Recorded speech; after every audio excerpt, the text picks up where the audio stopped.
The royal palm banquet hall in Port Harcourt rose like a palace.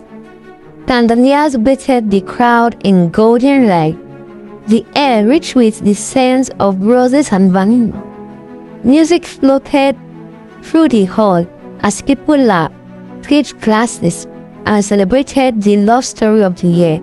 At the center of it all stood Dr. Leonard Obikwe, smiling like a man who had everything: wealth, respect, and a bride whose gown sparkled like a field of stars. No one knew his past was about to walk through the door. Ifunanya stepped inside quietly, her deep green dress brushing the floor. Beside her, holding her hand, was Adora, a little girl with bright eyes and thick braids clutching her one-stop rod. Ifunanya scanned the hall. She had waited 4 years for this moment. 4 years since her father had called her a liar. 4 years since Leonard had taken everything from her: her safety, her home, her family's love, and walked away untouched. Not today. She sat at the back watching the emcee's voice rang out. "Ladies and gentlemen, please rise for the vows." The music softened. The hall filled. Leonard and Ngozi faced the pastor. That was when Adora's tiny hand slipped from her mother's grip. Before Ifunanya could move, the child walked down the aisle, straight towards the man in the white coat. She stopped in front of him, tilted her head, and in a voice that carried through the night, she said, "Daddy."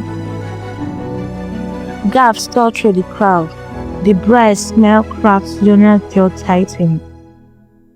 Ifunanya rose. Every step she took towards the stage was slow, deliberate, echoing on the marble floor. She stopped beside Adora, resting her hand on her daughter's shoulder. Her voice was steady but sharp enough to cut glass. 3 years ago, you left me with more pain, Leonard. You left me with this child, your child. The hall buzzed with shocked whispers. Camera phones shot up like a forest of blinking eyes. Leonard tried to smile. "This is a wedding. If now you're embarrassing yourself." Her lips curled into something colder than a smile. "No, Leonard. I'm about to do to you what you did to me. Only rest." She turned to the crowd. "My father threw me out because this man, his best friend's son, told him I was lying. I carried my baby alone. I bled alone.